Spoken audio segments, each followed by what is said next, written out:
La lluvia golpeaba con furia contra las ventanas del estudio de radio en Oaxaca. Era una noche fría de 2025, una de esas en las que el viento susurraba entre los edificios y la niebla se arrastraba por las calles empedradas como un espectro invisible. Me encontraba en la cabina de grabación del programa Relatos del Lado Oscuro, un espacio nocturno donde los oyentes llamaban para compartir historias de lo inexplicable. A mi lado, Pablo, el técnico de sonido, ajustaba los niveles de audio con gesto concentrado, mientras Sofía, nuestra asistente de producción, revisaba el guión del programa. Todo transcurría con normalidad hasta que entró aquella llamada. La voz al otro lado de la línea pertenecía a una mujer que se identificó como Elena. Desde el primer instante, su tono me inquietó. Hablaba con un temblor evidente, como si el simple acto de contar su historia le provocara un terror indescriptible. «Por favor, escúchenme», susurró con un hilo de voz. Apenas había pronunciado esas palabras cuando las luces del estudio parpadearon y un escalofrío recorrió mi espalda. Pablo me miró con una ceja levantada, claramente incómodo. Mientras Elena comenzaba su relato, el ambiente en la cabina se tornó denso, como si el aire se volviera más pesado. Un olor extraño, húmedo y metálico, impregnó el espacio. Me recordó al aroma de la tierra mojada después de la lluvia, pero mezclado con algo más, algo similar al óxido, o peor aún, a la sangre. Pablo frunció el ceño y me hizo una señal con la mano para que cortara la transmisión, pero yo no podía.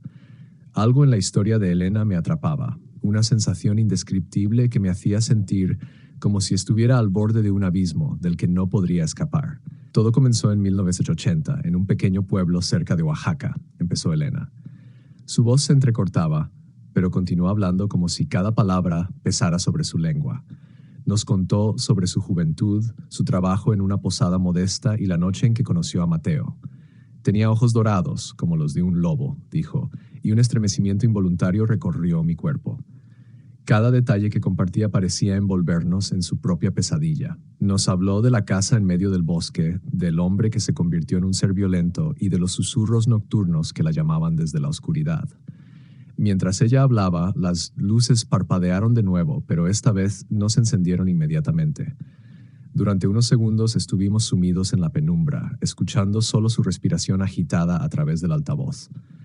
Cuando la luz regresó, Sofía estaba pálida, con los ojos muy abiertos.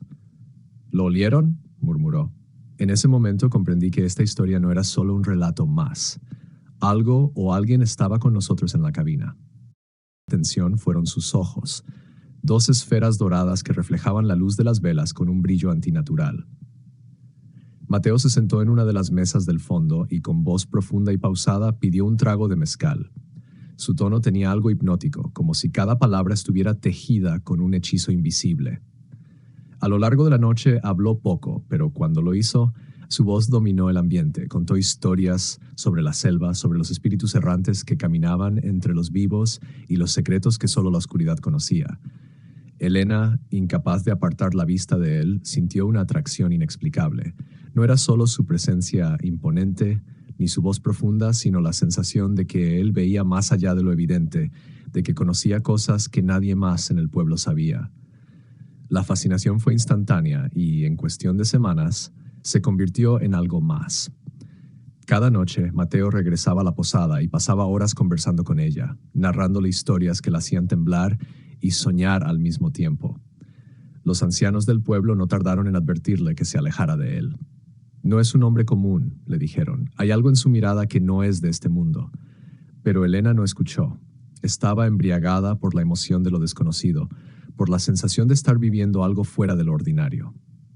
Cuando Mateo le pidió que lo siguiera a su casa en medio del bosque, no dudó. Una noche sin luna, con el sonido de los grillos resonando en el aire espeso, dejó atrás la posada, su hogar y todo lo que conocía.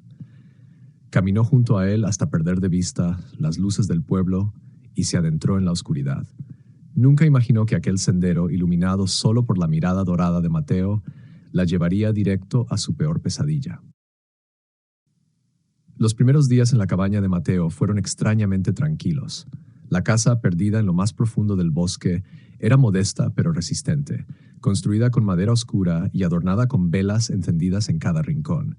La chimenea crepitaba con un fuego constante, y a pesar del frío de la montaña, Elena sentía el calor de la presencia de Mateo. Durante esas primeras semanas, él fue amable, atento, incluso cariñoso. Le enseñó a moverse entre los árboles, a reconocer los rastros de los animales y a escuchar los susurros del viento. Pero pronto, esa calma se desmoronó. Mateo cambió.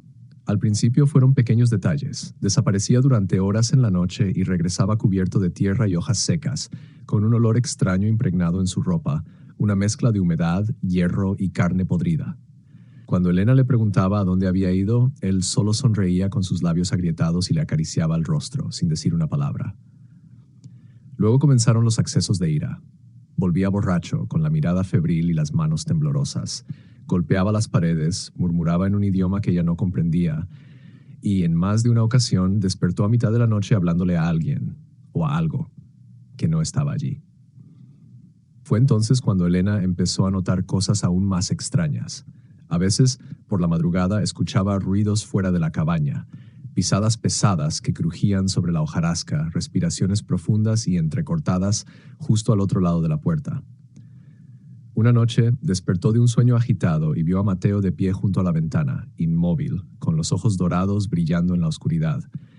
En su mano sostenía un cuchillo de filo negro goteando con un líquido espeso.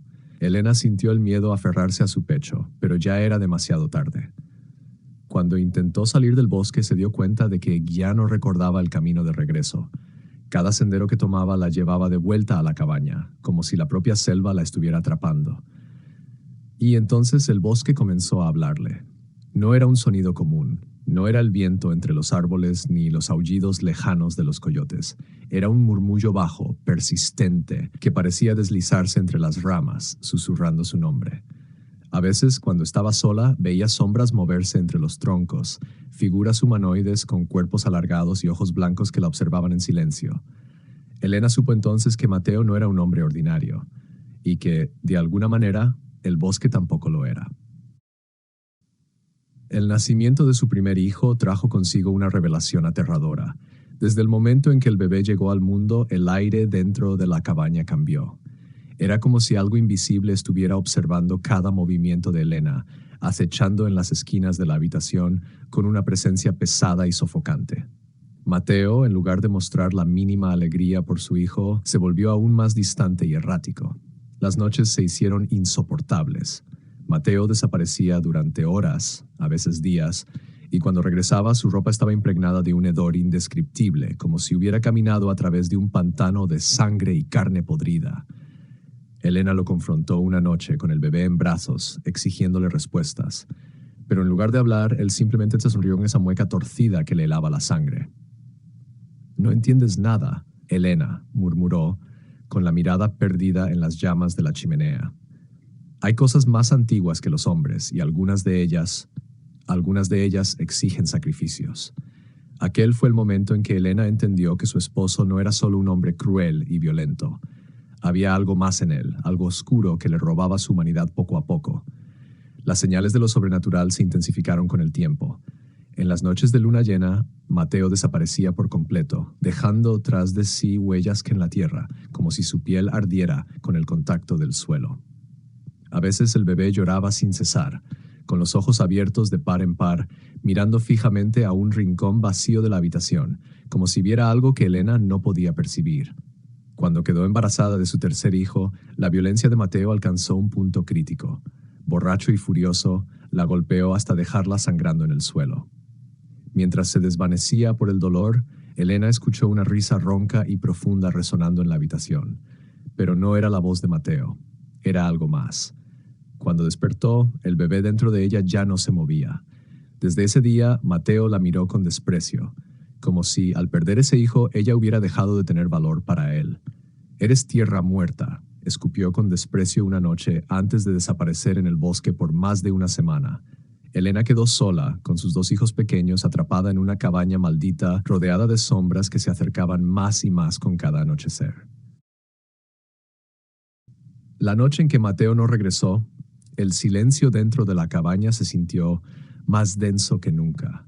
No había viento, ni sonidos de insectos, ni siquiera el murmullo del río cercano.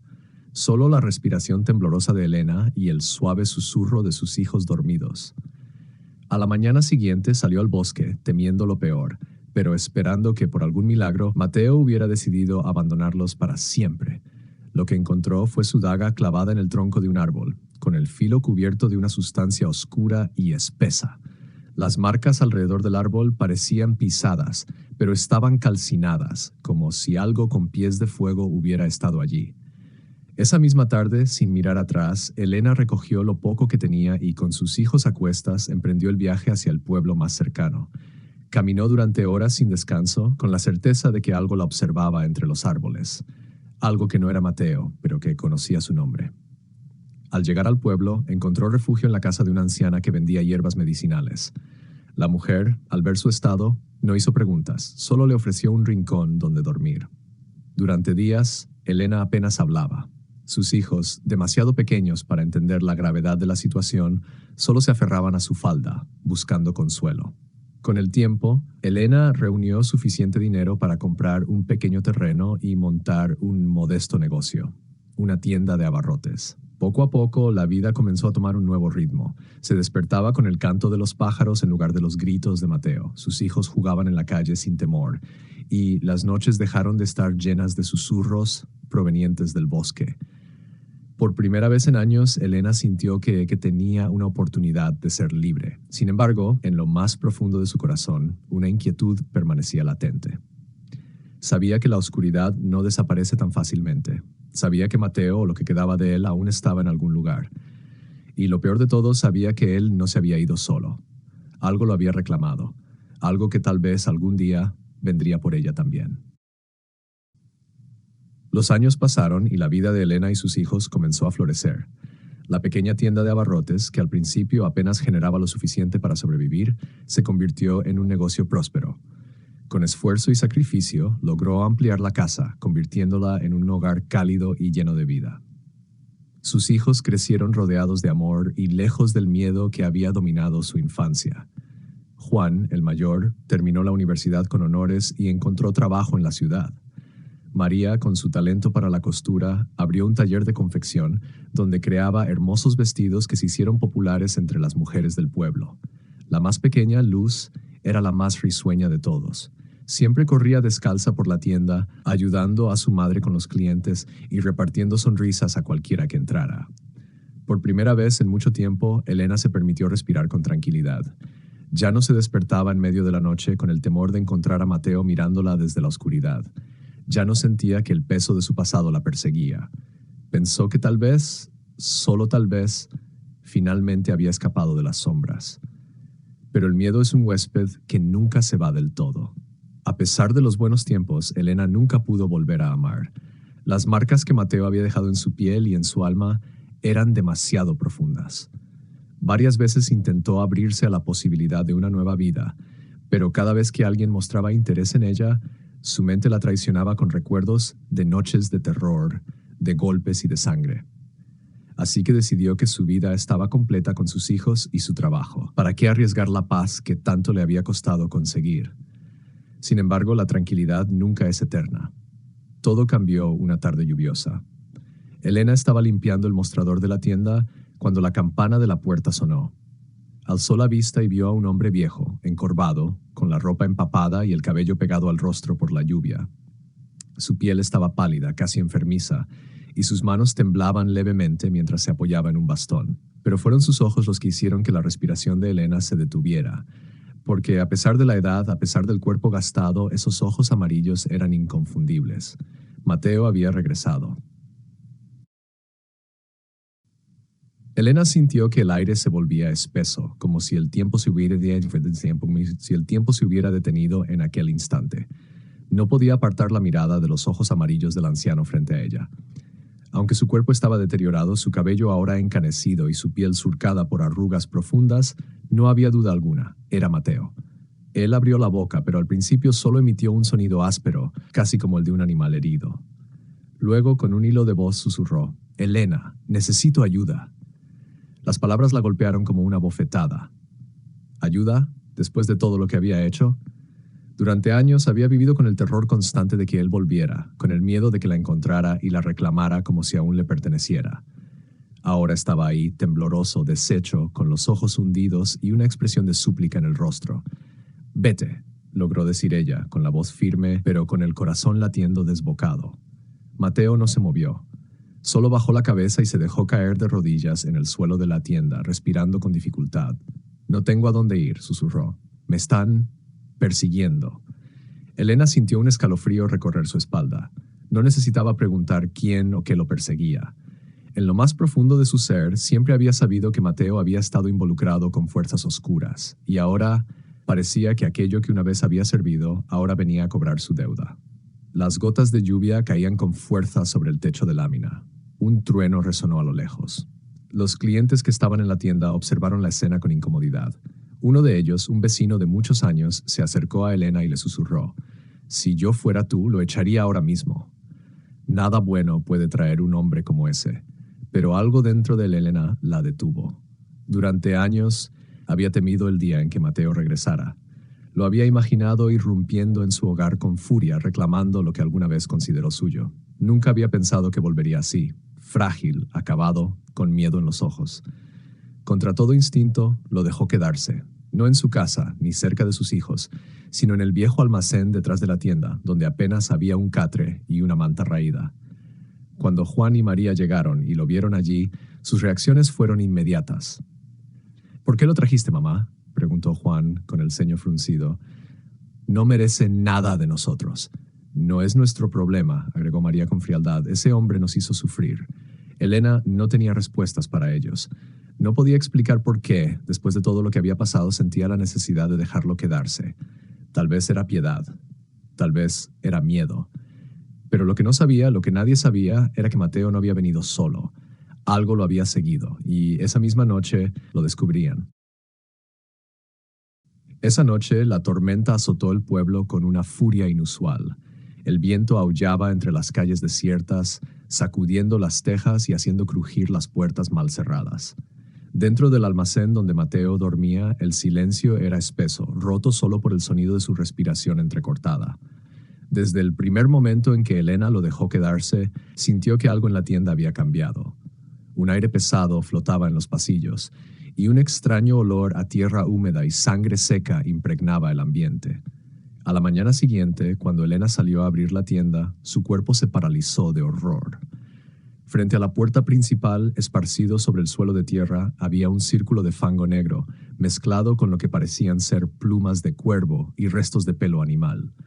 Un escalofrío recorrió su espalda. No había duda, aquello era un mensaje, un aviso.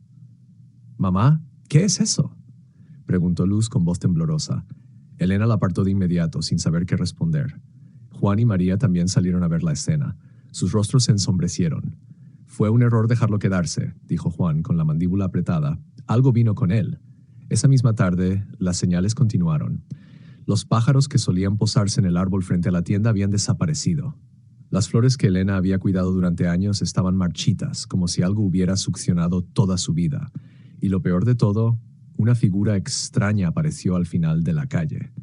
Era una mujer. Su vestido rojo estaba roto y sucio, colgando de su cuerpo como harapos. Sus pies descalzos no hacían ruido sobre el suelo empedrado y su cabello caía en mechones húmedos sobre su rostro. Pero lo más aterrador eran sus ojos, dos orbes blancos y vacíos que parecían atravesar a Elena con su mirada fija e inhumana. Mateo la vio desde la puerta del almacén y su reacción fue inmediata. Sus piernas temblaron y su piel perdió todo color. «¡No! ¡No! ¡No!», gritó, retrocediendo hasta chocar con la pared. Elena nunca lo había visto así. Nunca había visto terror en los ojos de Mateo. La mujer no se movió, solo permaneció de pie, observándolo. Luego, como si nunca hubiera estado allí, desapareció entre la bruma de la lluvia que comenzaba a caer. Esa noche, Mateo enfermó. Su piel ardía como si tuviera fiebre, pero al mismo tiempo su cuerpo estaba helado.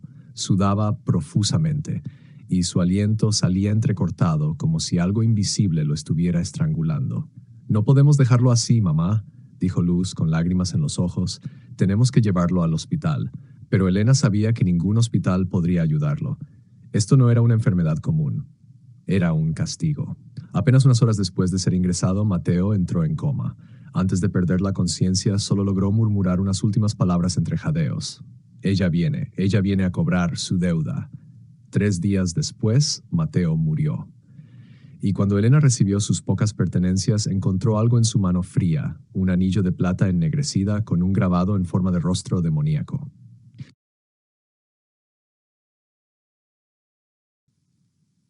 La muerte de Mateo no trajo consigo la paz que Elena había esperado. En lugar de eso, comenzó a suceder algo aún más aterrador. Al principio, todo parecía normal. El dolor de su partida se mezclaba con la sensación de alivio, y Elena, junto a sus hijos, intentaba seguir adelante con la vida.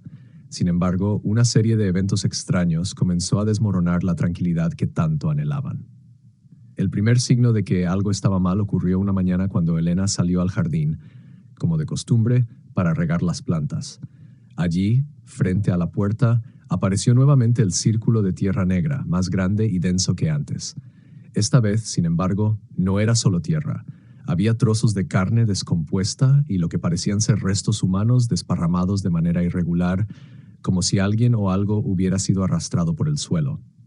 Elena intentó ignorarlo, convencida de que su mente le estaba jugando trucos después de todo lo que había vivido. Pero cuando entró a la tienda, un grito helado salió de su garganta al ver lo que había en el interior. Los estantes estaban vacíos, pero no porque los productos se hubieran vendido. No, las mercancías habían desaparecido de una forma que desafiaba toda lógica. Las latas de comida, las bolsas de azúcar y harina, las botellas de vino, todo había desaparecido sin dejar rastro. En su lugar, el aire estaba cargado de un fuerte olor a descomposición y algo más, algo metalizado, como si el tiempo y la vida se hubieran drenado de todo. Los niños, aterrados, comenzaron a quejarse de los mismos extraños sonidos en la casa. A menudo se despertaban en medio de la noche, con los ojos abiertos de par en par, señalando la esquina de su habitación donde, decían, algo los observaba. Lo que más los aterraba era el hecho de que cada noche, cuando el sol se ponía, una presencia extraña parecía llenar el hogar, como si el lugar se volviera más denso y pesado. En una de esas noches, después de que los niños se fueron a dormir, Elena escuchó el llanto de su nieta, Luz, en la habitación contigua. Cuando entró, vio algo que la hizo temblar de miedo. La pequeña estaba abrazando una muñeca de trapo, pero esa muñeca no era como las demás. Su cara estaba desfigurada, como si la tela estuviera quemada, y sus ojos, en lugar de ser simples botones, brillaban con un rojo profundo. Aterrorizada, Elena intentó quitar la muñeca de las manos de la niña, pero un estremecedor susurro llenó la habitación, como si algo estuviera pidiendo permiso para entrar. Fue entonces cuando se dio cuenta de lo que estaba pasando. Algo había regresado. No era Mateo. Era la sombra de su pasado, algo mucho más oscuro y antiguo. Esa misma noche, el llanto de la bebé se apagó de repente. Un silencio espeso y profundo se apoderó de la casa, pero no era un silencio pacífico. Era la quietud de la muerte. A la mañana siguiente, el bebé de Juan, la nieta de Elena, estaba enferma, su piel fría y azulada, sus ojos vidriosos, como si la vida se estuviera escapando de su cuerpo. La enfermedad se desvaneció solo cuando la niña fue retirada del hogar, pero la sombra seguía allí, acechando, esperando el momento adecuado para reclamar lo que le pertenecía. Elena, desesperada y sin saber qué hacer, comenzó a ver la misma figura sombría que había visto durante todos esos años. La presencia se materializaba por las noches, una figura de cuerpo grueso, con un rostro que no se podía distinguir del todo, pero que llenaba la habitación con su aliento pesado y cálido. Cada vez más, Elena sentía que el mal había regresado para quedarse.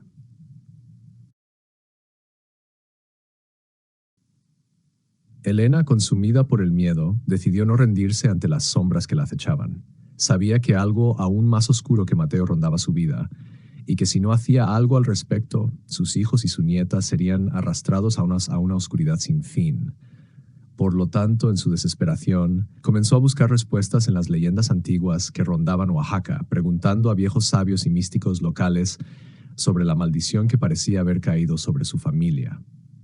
En su búsqueda, un anciano chamán la llevó a un pequeño templo en lo profundo de las montañas de Oaxaca. Este hombre, cuyos ojos se iluminaban con una sabiduría insondable, le explicó que la maldición que estaba viviendo Elena provenía de un pacto ancestral, un acuerdo maldito hecho por Mateo en su juventud. El chamán le dijo que Mateo no solo había hecho un trato con fuerzas oscuras, sino que había vendido su alma a un demonio antiguo que se alimentaba de la desesperación y el sufrimiento de los seres humanos. Según la leyenda, este demonio, conocido como el cazador de almas, no solo reclamaba el alma de quien lo convocaba, sino que también arrastraba a las generaciones futuras, condenándolas a sufrir una muerte lenta y dolorosa. El chamán le advirtió a Elena que la única forma de romper la maldición era confrontar al demonio directamente. Sin embargo, no era una tarea fácil. Para enfrentar al cazador de almas, Elena debía realizar un ritual antiguo en el que debía invocar a las fuerzas espirituales del bosque y ofrecer una oración de purificación. El proceso era peligroso y podría ser fatal si no se realizaba correctamente. A pesar de los riesgos, Elena decidió que no tenía otra opción, pues no podía permitir que sus hijos y nietos siguieran siendo devorados por la sombra que había acechado su vida por tanto tiempo. Una noche, cuando la luna llena iluminaba el cielo, Elena, armada con la información proporcionada por el chamán, se adentró en el bosque cercano, donde la leyenda decía que el demonio habitaba. Con un corazón lleno de valentía y miedo, preparó un altar en medio de un claro rodeado de árboles antiguos. Colocó en el altar una serie de objetos sagrados y comenzó a recitar las palabras del ritual, confiando en que las fuerzas espirituales la ayudarían a superar la oscuridad que la acechaba. Mientras pronunciaba las últimas palabras del canto, una brisa fría sopló por el bosque y un silencio profundo cayó sobre la tierra. De repente el aire se llenó de una energía oscura, densa, que hacía que Elena casi no pudiera respirar. Un rugido lejano resonó desde lo más profundo del bosque, y los árboles comenzaron a moverse, como si una fuerza invisible los estuviera manipulando. De las sombras emergió la figura que había temido durante tanto tiempo, el cazador de almas. Su cuerpo, enorme y grotesco, estaba cubierto de cicatrices que parecían haber sido hechas por algo mucho más antiguo que el propio tiempo. En su rostro una mueca macabra se formó, y sus ojos brillaban con una intensidad infernal. El demonio avanzó hacia Elena, sus pasos retumbando en el suelo, y una risa gutural llenó el aire. «Pensaste que podías liberarte, humana», dijo con voz grave, «pero eres mía, y siempre lo serás». Elena, con una determinación férrea, sostuvo su mirada, negándose a ceder al miedo. «No», respondió con voz firme, «tu poder ya no tiene control sobre mí ni sobre los míos». Con un esfuerzo sobrehumano, Elena completó el ritual, y una energía luminosa comenzó a emanar de su cuerpo. La luz llenó el claro del bosque, alejando la oscuridad, y las sombras comenzaron a disolverse. El cazador de almas lanzó un grito de furia, pero era demasiado tarde. La fuerza purificadora que Elena había invocado rodeó al demonio, debilitando su poder y haciendo que su figura comenzara a desvanecerse. Con un último rugido, el demonio desapareció y el bosque volvió a la calma. Elena, exhausta pero aliviada, regresó a su hogar sin saber si la amenaza había desaparecido por completo o si aún acechaba en algún rincón de su vida. Sin embargo, algo dentro de ella había cambiado. Aunque la sombra del demonio había sido derrotada, Elena sabía que el verdadero desafío ahora era reconstruir su vida y la de su familia. El último capítulo de su historia. Después de la batalla en el bosque, Elena regresó a la ciudad con sus hijos. Los días siguientes fueron tensos, pues, aunque ya no sentía la presencia del cazador de almas, la sensación de ser observada no desapareció por completo. Cada noche, cuando se apagaban las luces y el silencio llenaba su hogar, Elena sentía que algo en la oscuridad aún la acechaba. A veces, al mirar en el espejo, creía ver en sus ojos los reflejos de las sombras del pasado. La vida continuó para Elena y sus hijos, pero algo en su interior había cambiado para siempre. Aunque Mateo ya no estaba, la marca de su legado seguía presente. El demonio había sido derrotado, pero la familia de Elena vivió siempre con la memoria del sufrimiento que había causado. La tienda que Elena había abierto prosperó, pero las noches se convirtieron en una vigilia constante, marcada por los ecos de lo que había sucedido y la conciencia de que el mal nunca desaparece por completo. La historia de Elena fue finalmente contada a través de las ondas de radio, pero con una advertencia. Algunas historias nunca deben ser compartidas. Cuando los oyentes comenzaron a sentir extraños sucesos en sus propios hogares, la estación de radio Relatos del Lado Oscuro se vio obligada a retirar el programa. Sin embargo, la última noche en que se emitió, algo inexplicable sucedió. Mientras la grabación sonaba en el estudio, un extraño eco surgió, y la voz de Mateo, distorsionada y lejana, se oyó en los micrófonos diciendo: «No has terminado, Elena, nunca lo harás». Y así la historia de Elena terminó, pero sus huellas permanecen como un recordatorio de que las sombras nunca se desvanecen por completo.